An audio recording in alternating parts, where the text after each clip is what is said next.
Nous sommes venus au rendez-vous de la Foire internationale de Dakar, qui est une large vitrine de partout où on se trouve dans le monde. Donc nous aurons des exposants qui viendront d'Asie, d'Europe, d'Amérique et de partout dans le monde entier. Par le fait qu'on veuille montrer l'outil portuaire au grand public et aux professionnels de façon classique, cette année-ci, nous avons particulièrement l'objectif de communiquer sur deux grands projets qui nous tiennent à cœur.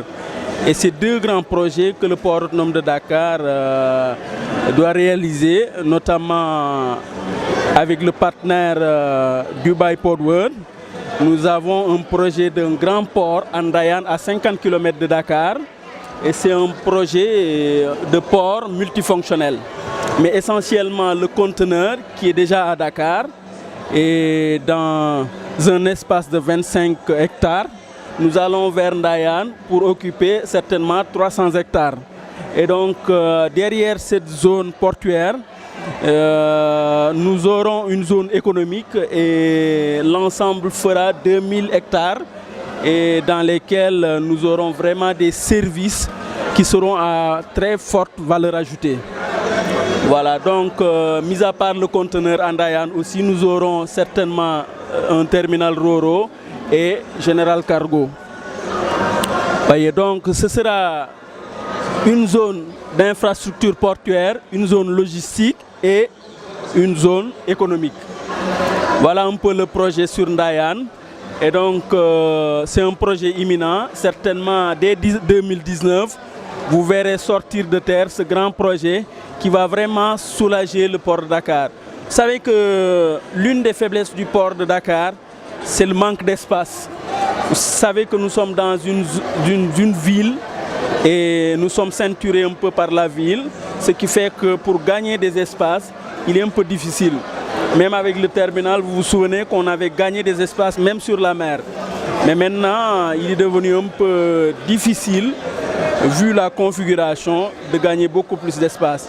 Et l'État a eu la présence d'esprit avec le président de la République et le directeur général du port d'ouvrir ce grand projet qui va vraiment nous tirer d'affaire dans ce qu'on appelle la congestion. Aujourd'hui, nous vivons une congestion qui fait que maintenant, ça ralentit un peu l'activité portuaire. Et donc la seule solution, c'est de sortir de Dakar à 50 km déjà.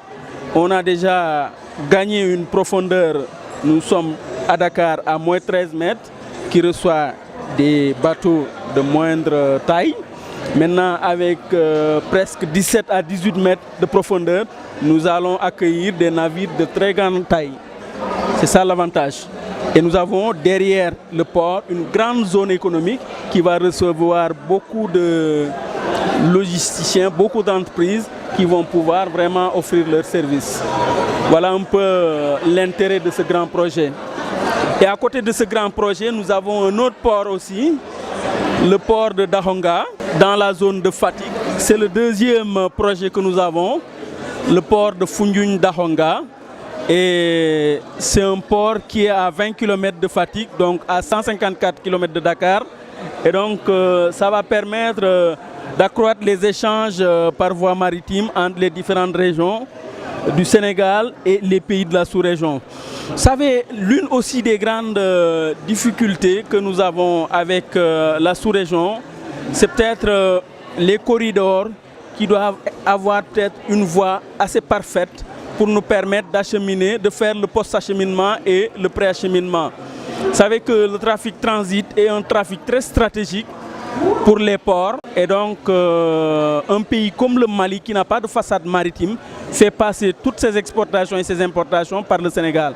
Donc, il est important qu'on ait des voies vraiment, soit ferrées ou en tout cas la route, la voie terrestre, qui puisse permettre vraiment le pré-acheminement et le post-acheminement. Donc, nous savons aussi que la voie maritime coûte moins cher que la voie terrestre. Donc, il y a déjà la voie maritime qui peut être exploitée. Et si toutefois nous mettons en place ce port de Dahonga et vraiment avec le port de Dakar, on pourra faire peut-être le pré-acheminement et le post-acheminement par la voie maritime, ce qui va coûter nettement moins cher et va offrir beaucoup plus d'espace en termes de capacité de transport. Et c'est très stratégique. Donc c'est deux projets que le port a et qui permettront vraiment d'être très compétitifs au niveau de la sous-région. Vous savez qu'aussi au niveau de la sous-région, nous sommes en compétition avec Abidjan, avec les autres ports comme Conakry, donc avec qui vraiment chacun veut garder le Mali comme client, et donc ce client qui offre un trafic transit est vraiment convoité par tous les ports. Donc ces deux projets nous permettront vraiment d'être très compétitifs dans la sous-région pour pouvoir occuper ce qu'on appelle la position de hub, port d'éclatement. Parce qu'aujourd'hui, nous avons tendance à containeriser toute la marchandise. Ce qui fait que les armateurs ont tendance à acquérir de gros navires. Et maintenant, au lieu de desservir tous les ports de la côte, ils préfèrent choisir un port comme port d'éclatement, comme hub. À partir de ce port, d'autres navires de moyenne taille qu'on appelle feeder vont desservir les autres ports. Et ce port qui reçoit les grands navires qui permet cet éclatement sont appelés ports hub. Et chacun veut s'ériger en port hub. Et donc, c'est deux grands projets qui nous permettront maintenant de pouvoir occuper définitivement cette position.